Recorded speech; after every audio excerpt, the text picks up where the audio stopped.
चलिए फ्रेंड्स बोलते हैं आज का अपना वीडियो। आज के इस वीडियो में आपको बताने वाला हूं क्लास 10th के लिए मैथमेटिक्स का सैम्पल क्वेश्चन पेपर, यानी कि यह आपका मॉडल प्रश्न पत्र है जो कि आपका सेट फर्स्ट है। फिर इसके बाद मैं आपको बताऊंगा सेट सेकंड, फिर उसके बाद आपको सेट थर्ड भी बताने वाला हूं।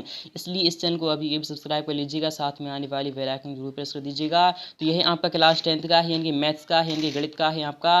और कुल प्रश्नों की संख्या यानी कि इस क्वेश्चन पेपर में आपके 49 क्वेश्चन रखे गए हैं, जिसमें कि टाइम आपको 3 घंटे का दिया जाएगा क्वेश्चन पेपर को सॉल्यूशन करने के लिए। अगर आपको बता चलूँ यह पूर्णांक यानी कि मैक्सिमम मार्क कितने नंबर का आपका यह क्वेश्चन पर होगा, तो यह आपका 90 मार्क्स का होगा। और आपको बताते चलूँ यह स्पेशली किस बोर्ड के लिए है, तो ये है स्पेशली जैक बोर्ड के लिए है। किसके लिए है? जेएसी बोर्ड यानी कि झारखंड बोर्ड के लिए है। फिर इसके बाद मैं आपको बताऊंगा MP board and UP board के लिए बहुत जल्द बताने वाला हूँ, इसलिए इस चैनल को अभी सब्सक्राइब कर लीजिएगा।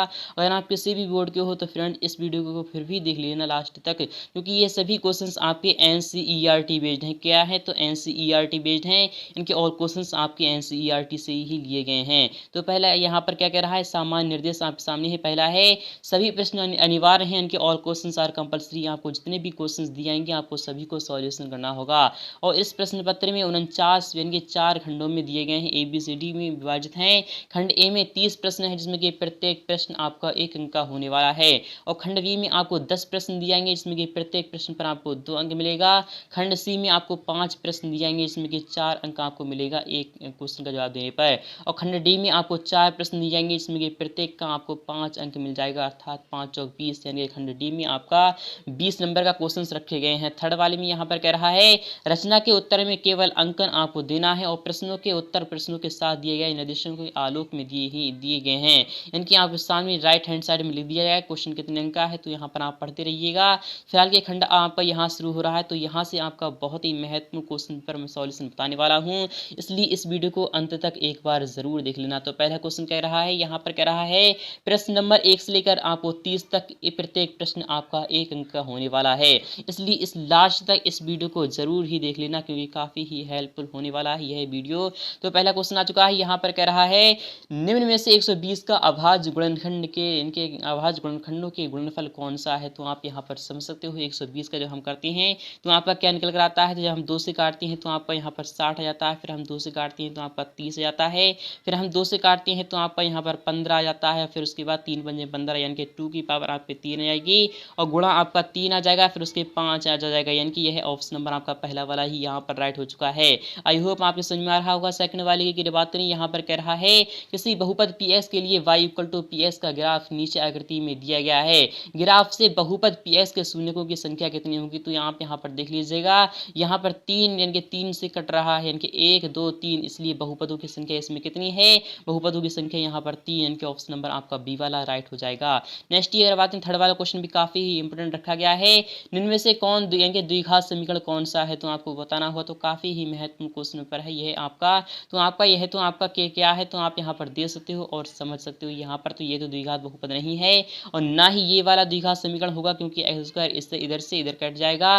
बट हाँ, ऑप्शन नंबर पहला वाला है आपका सही हो जाएगा, क्योंकि x+1 का होल स्क्वायर जब हम निकालते हैं, और यहाँ पर 2s, इस तरीके से आप समझ सकते हो। फिलहाल मैं आपको डायरेक्टली बता रहा हूँ, पहला वाला ऑप्शन आपका राइट हो जाएगा। और यहाँ पर क्वेश्चन 4 की बात करें, यहाँ पर कह रहा है sine 18 degree upon cos 72 degree का मान क्या हुआ। तो हम निकालते हैं मान। फिलहाल कि मैं आपको यहाँ पर अगर आंसर बता चलूँ, इसका जो मान निकल कर आएगा वह 1 आएगा निकल कर। फिलहाल कि यह एक विकल्प नहीं दिया रहा है, फिलहाल कि ऑप्शन नंबर आपका पहले वाले में 1 होना चाहिए, या फिर आपका सी वाले की जगह पर 1 होना चाहिए, यानी कि एक विकल्प आपका 1 आना चाहिए, वही ऑप्शन आपका सही हो जाता। फिलहाल कि साइन 80 डिग्री को हम क्या लिखते हैं, तो साइन 80 डिग्री को हम ऐसा ही लिख देते हैं, या फिर साइन 80 डिग्री को तोड़ लीजिए, या फिर कॉस 72 डिग्री को तोड़ लीजिए। साइन 80 डिग्री अपॉन आपका कितना है, तो कॉस 72 डिग्री को हम क्या लिखते हैं, तो साइन 90 माइनस क्या लिख सकते हैं, साइन 90 माइनस हम लिख सकते हैं 18, क्या लिख सकते हैं, साइन 90 माइनस 18 लिख सकते हैं। तो आपका यहाँ पर क्या आ जाएगा, साइन 18 डिग्री अपॉन आपका क्या आ जाएगा, sine 18 degree upon sine 18 degree आ जाएगा, यानी कि आपका बटे में इस इक्वल आ चुका है। तो बराबर में आपका क्या निकल कर आ रहा है, 1 निकल आ रहा है, यानी कि ऑप्शन नंबर आपका यहाँ पर पहला वाला आना चाहिए। फिलहाल कि यह तो आपका रॉन्ग हो जाएगा, क्योंकि 2 नहीं होता है, तो फिलहाल कि आपका 1 यहाँ पर ध्यान में रखना है। 5वें क्वेश्चन की बात करें, यहाँ पर कह रहा है समांतर श्रेणी यानी कि एपी आपके सामने इस प्रकार से है 3, 1, -1, यानी कि -3 के लिए सार्वअंतर निम्न में से कौन सा होगा। तो आपको सार्वअंतर निकालना है, तो आपको बता चलूँ a2 - a1 होता है। क्या होता है, a2 - a1 होता है। तो a2 आपका यहाँ पर 1 है, और यहाँ पर a1 आपका 3 है, तो 1 में से जब आपका 3 जाएगा, यानी कि -2 आपका आंसर निकल कर आ जाएगा। ऑप्शन नंबर आपका पहला वाला ही राइट हो चुका है। छठे वाले क्वेश्चन की बात करें, आर त्रिज्या वाले वृत्त का परिमाप क्या होगा। तो वृत्त का परिमाप क्या होता है तो आपको बता चलूं 2 पाई आर होता है। क्या होता है 2 पाई आर होता है, क्योंकि आर त्रिज्या कैपिटल आर है इसलिए आपका 2 पाई आर हो जाएगा। इनके ऑप्शन नंबर आपका क्या आ जाएगा, ऑप्शन नंबर आपका सी वाला यहाँ पर राइट हो जाएगा। आई होप आपको समझ में आ रहा होगा। यहाँ पर सातवें क्वेश्चन की बात करें, सातवां क्वेश्चन भी काफी इंपोर्टेंट रखा गया है। यहाँ पर कह रहा है सभी वृत्त क्या होते हैं, तो आपको बताते चलूं सभी वृत्त जो होते हैं वह समरूप होते हैं। क्या होते हैं, समरूप होते हैं, क्योंकि वृत्त कैसा भी हो उसका आकार सदैव समान रूप का होगा, अर्थात समरूप। ऑप्शन नंबर बी वाला आपका राइट हो चुका है। नेक्स्ट ईयर बात करें 12,15,21 का लासा अर्थात एलसीएम क्या होगा। तो एलसीएम निकालते हैं तो किस प्रकार से निकालते हैं, तो 12 का जब हम अभाज्य गुणनखंड करते हैं तो 2 दूना 4 3 या 12 इस टाइप से जाता है, और 15 का जब हम करते हैं तो आपका क्या निकल आता है 3 × 5 आ जाता है, और यहाँ पर 21 का करते हैं तो आपका क्या निकल आता है 3 × 7 आ जाता है। इस टाइप से जो आपका एचसीएफ आ चुका है, एचसीएफ तो आपका यहाँ पर आ चुका है 3, और यहाँ पर एलसीएम की बात करें तो एलसीएम क्या निकल कर आएगा, तो आप यहाँ पर देखते हो 3 × आपका आ जाएगा यहाँ पर आंसर, और यहाँ पर क्या आ जाएगा तो 7 × 5 = 35 आ चुका है, 7 × 5 = 35 और 3 दूनी 6 यानी क्या आ चुका है 7 × 5 = 35 दूनी 70 यानी कि 370 आ जाएगा। तो 7 × 3 = 21 210 आपका आंसर निकल कर आना चाहिए। फिलहाल के ऑप्शन नंबर आपका यहाँ पर कौन सा आ जाएगा, तो ऑप्शन नंबर आपका बी वाला यहाँ पर यानी सी वाला राइट हो चुका है।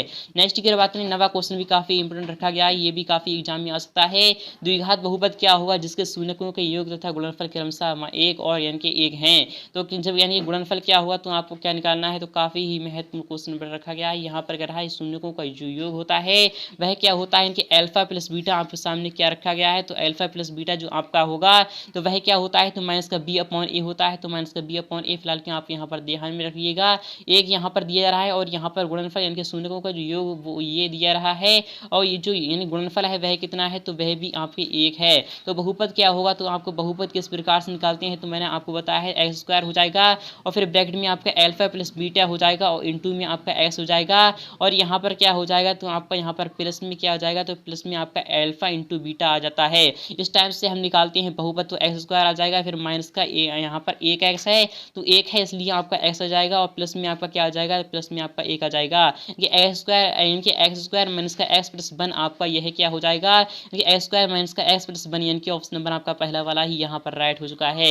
यहाँ पर 10वें क्वेश्चन की बात करें, ये भी इंपॉर्टेंट रखा गया है कि t² माइनस का 15 इनमें से शून्यकों का यानी कि शून्यक क्या होंगे, तो हम निकालते हैं तो यानी t² माइनस का 15 जब भी हम शून्य निकालते हैं तो इसके इक्वल टू में हम 0 रख देते हैं, तो t इक्वल टू आपका क्या आ जाएगा, तो t इक्वल टू आपका यहाँ पर t² इक्वल टू आ चुका है, प्लस माइनस आ जाएगा यहाँ पर, और यहाँ पर आ जाएगा आपका √15, तो √15 आ जाएगा, तो आपका यहाँ पर किस प्रकार से आ जाएगा, तो t इक्वल टू जो आपका आ जाएगा प्लस माइनस यानी कि √15 आ जाएगा।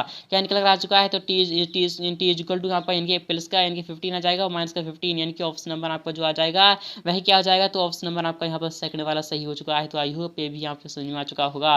नेक्स्ट ईयर बात नहीं, क्वेश्चन 11 भी काफी ही महत्वपूर्ण होने वाला है। यहाँ पर कह रहा है इनमें से द्विघात सूत्र कौन सा हुआ, तो द्विघात सूत्र यानी कि श्रीधराचार्य का जो सूत्र होता है वह क्या होता है, वह होता है माइनस का b plus minus under root में आपका होता है v² माइनस का 4ac/2a।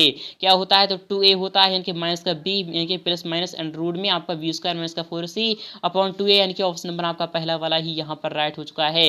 यहाँ पर 12वें क्वेश्चन की बात करें, यदि d = 0 है अर्थात विविक्तकर आपका जो है वह 0 हो तो इनमें से मूल क्या हुआ, तो हम निकालते हैं मूल क्या होंगे, बराबर और वास्तविक होंगे, वास्तविक और समान होंगे, असमान और काल्पनिक होंगे, इनमें से कोई नहीं, तो आपका आंसर आ जाएगा कौन सा आ जाएगा, बराबर और वास्तविक यानी कि पहला वाला ही राइट हो चुका है। नेक्स्ट ईयर बात करें, यदि कर्ण स्क्वायर = लंब स्क्वायर प्लस आधार स्क्वायर हो तो वह कैसा त्रिभुज होगा, तो वह होता है आपका सम यानी कि क्या होता है, समकोण त्रिभुज होता है, क्योंकि पाइथागोरस जो पाइथागोरस ट्रिपलेट होती है यानी पाइथागोरस प्रमेय जो होती है वह लगती है यानी समकोण त्रिभुज में ही। और यहाँ पर 14वें क्वेश्चन की बात करें, यहाँ पर कह रहा है दो बिंदुओं ए के जो निर्देशांक है वह x1, y1 है, और बी के जो आपके हैं वह x2, y2 है, के बीच की दूरी क्या होगी, तो बीच की दूरी हम क्या निकालते हैं, तो ए बी = जो आएगी आपकी निकल कर वह क्या जाएगी, तो अंडर में आपका x2 माइनस का x1 क्या निकल कर आता है, आपका x2 माइनस का x1 का होल स्क्वायर आता है, फिर उसके बाद आपका प्लस में आता है y2 माइनस का y1 का होल स्क्वायर। इस टाइप से आपका आंसर आ जाएगा, यानी कि x2 माइनस का x1 स्क्वायर का होल स्क्वायर प्लस आपका आ जाएगा प्लस यानी कि y2 माइनस का यानी कि y1 का होल स्क्वायर, यानी कि ऑप्शन नंबर आपका क्या आना चाहिए, तो ऑप्शन नंबर आप यहाँ पर देख सकते हैं, काफी ही महत्वपूर्ण क्वेश्चन पेपर है। यहाँ पर कह रहा है x1 माइनस का x2 यानी कि यह जो आपका जो हो जाएगा, तो फिलहाल कि आपका x2 यहाँ पर होना चाहिए, यहाँ पर रॉन्ग दिया रहा है क्योंकि x1 तो हो नहीं सकता फिलहाल कि x2 माइनस का x1 का होल स्क्वायर, यानी कि ऑप्शन नंबर आपका पहला वाला ही राइट होना चाहिए। नेक्स्ट की अगर बात करें, नेक्स्ट वाला भी इंपॉर्टेंट रखा गया है। यहाँ पर 15 नंबर क्वेश्चन में कह रहा है साइन 30 डिग्री का मान क्या हुआ। तो साइन 30 डिग्री का मान मैंने आपको काफ़ी ही वीडियोज़ में बताया है। साइन 30 डिग्री का जो मान होता है वह क्या होता है, तो वह होता है 1/2 के यानी कि इक्वल होता है। ऑप्शन नंबर आपका सी वाला सही हो जाएगा। साइन 90 माइनस थीटा बराबर क्या होता है, साइन 90 माइनस थीटा बराबर कॉस थीटा के होता है, यानी कि ऑप्शन नंबर आपका बी वाला यहाँ पर राइट हो चुका है। भुजा यानी कि ए भुजा वाले घन का आयतन क्या होता है, तो भुजा का होल क्यूब यानी कि ए का क्यूब, ऑप्शन नंबर आपका पहला वाला राइट हो जाएगा।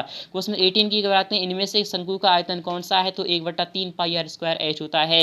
पाई आर एल जो होता है वह शंकु का वक्र पृष्ठ क्षेत्रफल होता है। 1/3 पाई आर क्या होता है, तो यह तो यहाँ पर रॉन्ग हो जाएगा। 1/2 पाई आर स्क्वायर एच होता है, यह भी यहाँ पर रॉन्ग हो जाएगा। नेक्स्ट की बात करें, क्वेश्चन 19 भी काफी इंपोर्टेंट रखा गया है। यहाँ पर कह रहा है वर्ग अंतराल 10 से 25 तक का वर्ग चिन्ह क्या हुआ। तो आपको वर्ग चिन्ह निकालना है, तो आप यहाँ पर वर्ग चिन्ह निकालने के लिए कोशिश मत कीजिएगा, डायरेक्टली आप सॉल्यूशन कर दीजिएगा। 10 और 25 को जोड़ दीजिए तो आपका यहाँ पर 35 आ जाएगा।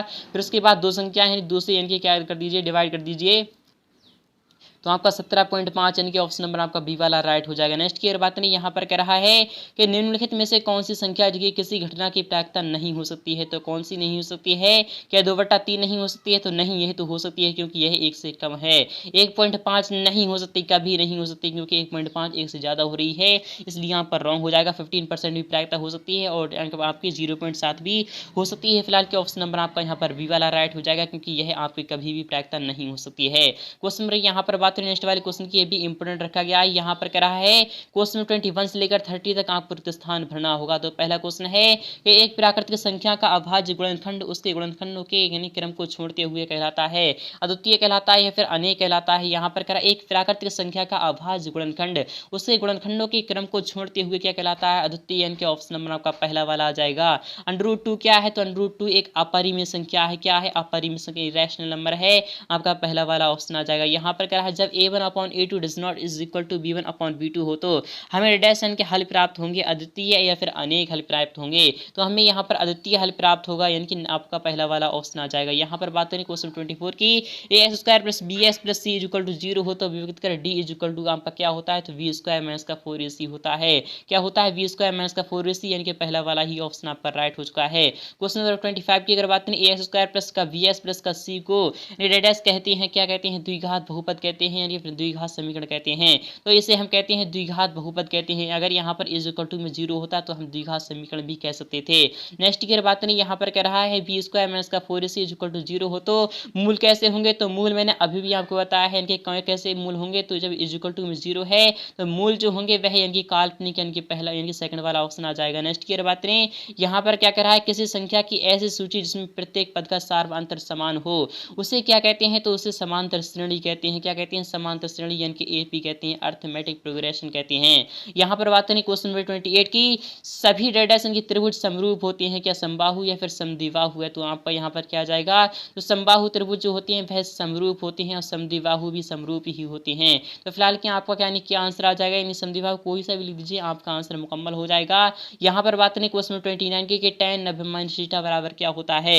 tan 90 - θ बराबर जो होता है वह cot θ के बराबर होता है, यानी कि पहला वाला ऑप्शन आ जाएगा यहाँ पर आपका। क्वेश्चन 30 की बात करें, यानी घटना ई की प्रायिकता प्लस घटना यानी कि ई नॉट की प्रायिकता क्या होगी, वह ए के यानी कि एक के इक्वल होती है। फिलहाल कि मैं आपको सेकंड वाला यानी कि जो खंड आपके सामने दिया रहा है इसका सॉल्यूशन नेक्स्ट पार्ट में बता दूंगा। तो फ्रेंड्स आई होप आपको समझ में आ चुका होगा। अगर आपको समझ में आ चुका है तो वीडियो को लाइक करना और अपने तमाम साथियों के पास शेयर कर दीजिए, क्योंकि आज ही से आपको सभी सब्जेक्ट्स के पेपर फुल सॉल्यूशन साथ बनने वाली हैं, इसलिए इस चैनल को अभी सब्सक्राइब कर लीजिए, साथ में आने वाली बेल आइकन को प्रेस कर दीजिएगा। तो मिलते हैं नेक्स्ट पार्ट में बहुत